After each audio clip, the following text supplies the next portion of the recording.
Bonjour les amis, joyeux Noël. Je suis sûr que vous êtes nombreux à être là, puisque hier je vous ai dit que j'allais vous raconter quelque chose d'intéressant pour le jour de Noël. Je suis sûr que vous êtes nombreux à me regarder aujourd'hui en vous disant, mon Dieu, qu'est-ce qu'il va bien pouvoir nous raconter d'intéressant. Et probablement vous êtes, pour un certain nombre, déjà allés à la messe, que ce soit de minuit ou de 9 h le soir.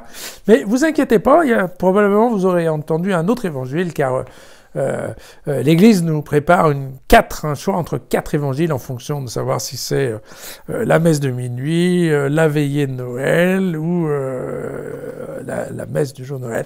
J'ai préféré la messe du jour de Noël et donc je vais vous lire l'évangile de Saint Jean. Et comme bien entendu, donc Jean, ça sera au chapitre 1, les versets 1 à 18, donc le prologue en fait de l'évangile de Saint Jean, qui est une pièce un peu difficile, il faut bien le reconnaître. Et donc ce que je vous propose, c'est dans un premier temps de lire d'un coup ce fameux prologue, et puis de reprendre ensuite verset à verset, en vous donnant les explications qui permettent de comprendre. Je pense que c'est la meilleure façon de le faire. Si vous avez, alors ça risque de prendre un tout petit peu de temps, j'en suis désolé pour ceux qui sont pressés, mais probablement si ceux qui ont la possibilité peuvent aller sur jesusfacile.com ou prendre tout simplement leur évangile, eh bien ça leur permettra de suivre parce que effectivement c'est une approche littéraire et donc il est assez intéressant d'avoir un livre avec vous. Voilà. Au commencement était le Verbe, et le Verbe était tourné vers Dieu, et le Verbe était Dieu. Il était au commencement tourné vers Dieu, tout fut par lui, et rien de ce qui fut ne fut sans lui. En lui était la vie, et la vie était la lumière des hommes, et la lumière brille dans les ténèbres, et les ténèbres ne l'ont point comprise. Il y eut un homme envoyé de Dieu, son nom était Jean. Il vint en témoin pour rendre témoignage à la lumière, afin que tous croient en lui. Il n'était pas la lumière, mais il devait rendre témoignage à la lumière. Le Verbe était la vraie lumière qui, en venant dans le monde, illumine tout homme. Il était dans le monde, et le monde fut par lui, et le monde ne l'a pas reconnu. Il est venu dans son propre bien, et les siens ne l'ont pas accueilli. Mais à ceux qui l'ont reçu, à ceux qui croient en son nom, il a donné le pouvoir de devenir enfants de Dieu. Ceux-là ne sont pas nés du sang, ni d'un vouloir de chair, ni d'un vouloir d'homme, mais de Dieu. Et le Verbe s'est fait chair, et il a habité parmi nous, et nous avons vu sa gloire que, Fils unique, plein de grâce et de vérité, il tient du Père. Jean lui rend témoignage et proclame « Voici celui dont j'ai dit, après moi vient un homme qui m'a devancé, parce que avant moi il était, de sa plénitude en effet, tous nous avons reçu, et grâce sur grâce. Si la loi fut donnée par Moïse, la grâce et la vérité sont venues par Jésus-Christ, personne n'a jamais vu Dieu. Dieu, Fils unique, qui est dans le sein du Père, nous l'a dévoilé. Voilà. Bon, évidemment, lu comme ça, c'est absolument incompréhensible. Pour moi, c'est pas très facile à comprendre. Alors, je sais bien que probablement parmi vous, il y en a qui sont plus éclairés et pour qui ça coule de source, mais enfin, quand même, globalement, c'est quand même genre de littérature qui n'est pas très fastoche, comme souvent avec Jean. Donc, il nous faut reprendre ça pas à pas et comprendre un petit peu ce qu'il y a derrière les mots. Voilà. Au commencement était le Verbe, et le Verbe était tourné vers Dieu, et le Verbe était Dieu. Donc, au commencement, vous savez, ce sont les premiers mots de la Genèse. Au commencement, Dieu créa le ciel et la terre. Voilà, donc typiquement, là, Jean va reprendre exactement les premiers mots de la Genèse, pour bien nous faire comprendre que c'est là qu'il se positionne pour raconter l'histoire. Alors le Verbe, donc c'est logos en grec, vous savez que Jean écrit en grec, donc effectivement le logos. Logos, c'est la parole en fait, mais plus encore que la parole, c'est-à-dire qu'on considère que le Fils est l'expression parfaite du Père. Alors l'expression verbale, bien entendu, et c'est pour ça qu'on va parler du Verbe, mais aussi l'image de Dieu, qui par définition est invisible. Voilà. Et donc c'est un vocabulaire, vous voyez, c'est le vocabulaire de la littérature de la sagesse dans le monde grec. À l'époque, en effet, avant le Siracide, il y avait aussi ce qu'on appelle le livre de la sagesse, mais aussi, vous voyez, les proverbes, tout ça. Donc, ça fait partie de cette littérature-là. Voilà. Alors, il était au commencement tourné vers Dieu. Hein. C'est-à-dire que le Fils, donc le Fils, le Verbe, voilà, chez Jean, il faut savoir quand on dit le Verbe, en fait, on parle du Fils, donc on parle de Jésus, voilà. Donc au départ, il était tourné vers Dieu, ça signifie qu'en fait, au départ, il était avec Dieu. C'est bien ça l'idée. C'est que Jésus, avant de venir sur terre, était avec Dieu. Et c'est ce qui permet qu'en fait, on va avoir l'image de Dieu à travers lui, d'accord? Tout fut par lui, et rien de ce qui fut ne fut sans lui. Alors ça, effectivement, ça c'est typiquement, alors évidemment traduit par Jean, mais typiquement c'est dans la Genèse, on entend la parole de Dieu au cours de la création. Par exemple, en Genèse 1.3, vous avez « Et Dieu dit que la lumière soit, et la lumière fut ». D'accord? Mais il y a bien écrit « Jésus dit », donc c'est pour ça que le verbe dans cette notion-là, c'est assez important. La parole de Dieu, c'est aussi une parole créatrice en Genèse, n'est-ce pas? En lui était la vie, et la vie était la lumière des hommes. Et oui, on ne peut concevoir une vie pleine et réussie, dans un concept biblique, sans la participation de Dieu. Et de même, il est impossible de développer une vie complète et sereine sans prendre la lumière de Dieu comme étant eh bien, le point vers lequel on doit se diriger. Typiquement, c'est bien la lumière dans ces deux sens-là. Alors, et la lumière brille dans les ténèbres, et les ténèbres ne l'ont pas comprise. Parce qu'effectivement, la création par Dieu, telle qu'elle est expliquée dans la Genèse, n'a pas été comprise par les hommes et surtout pas par les Grecs. D'accord? Typiquement, par exemple. Mais pas que. Typiquement, c'est vrai que cette œuvre de création telle qu'elle est expliquée dans la Genèse, beaucoup de gens ne l'ont encore aujourd'hui pas très bien comprise. Voilà. Il y eut un homme envoyé de Dieu, son nom était Jean. Voilà, là on y arrive, donc c'est bien Jean l'évangéliste qui nous présente Jean le Baptiste. D'accord? Il vint en témoin pour rendre témoignage à la lumière afin que tous croient par lui. Il n'était pas la lumière, mais il devait rendre témoignage à la lumière. Donc, vous savez, on l'a déjà vu ça, en parlant de l'évangile de Luc.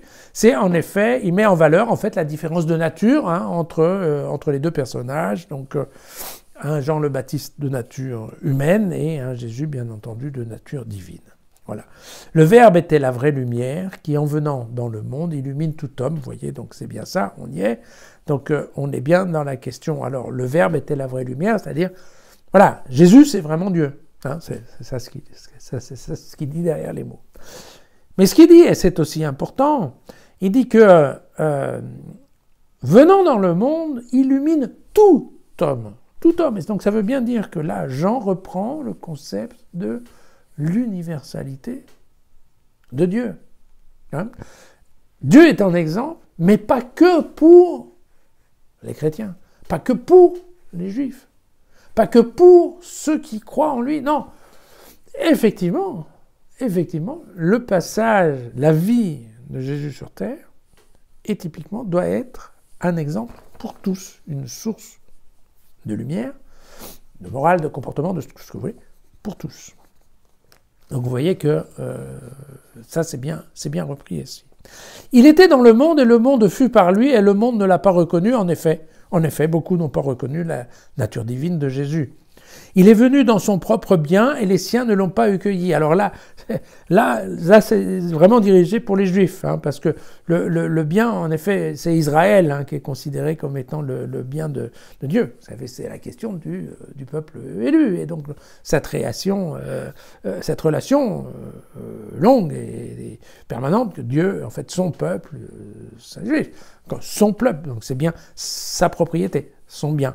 Et donc, il dit bien, voilà, Israël ici, c'est le bien de Dieu, et donc, effectivement, les Juifs n'ont pas accueilli Jésus.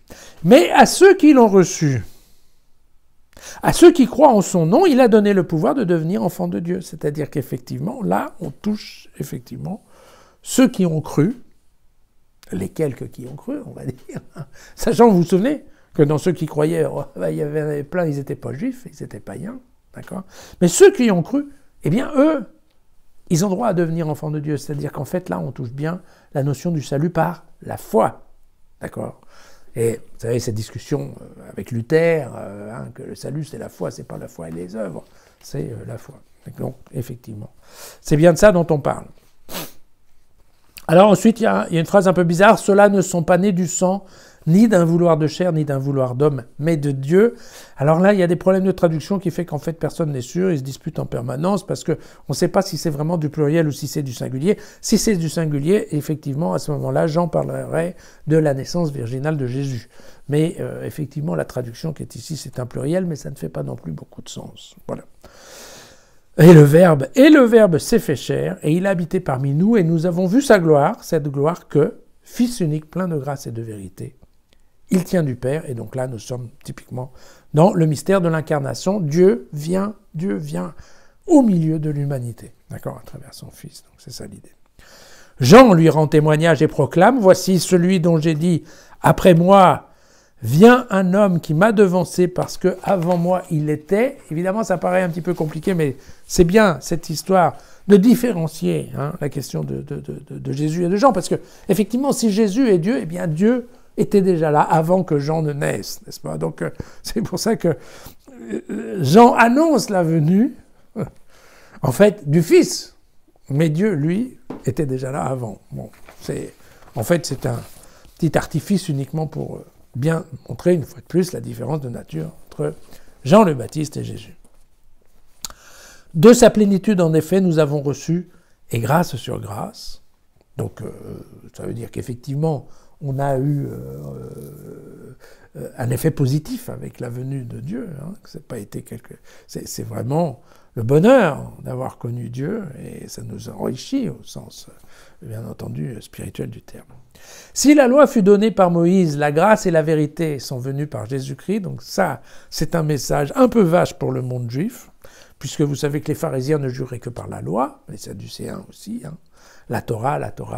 Bon, les pharisiens, ils ont ajouté les prophètes. Et vous voyez que là, Jean insiste, non, la vérité et la grâce, c'est-à-dire la grâce, c'est vraiment l'action, le salut, en fait. C'est vraiment Jésus-Christ. C'est pas les autres avant. Voilà.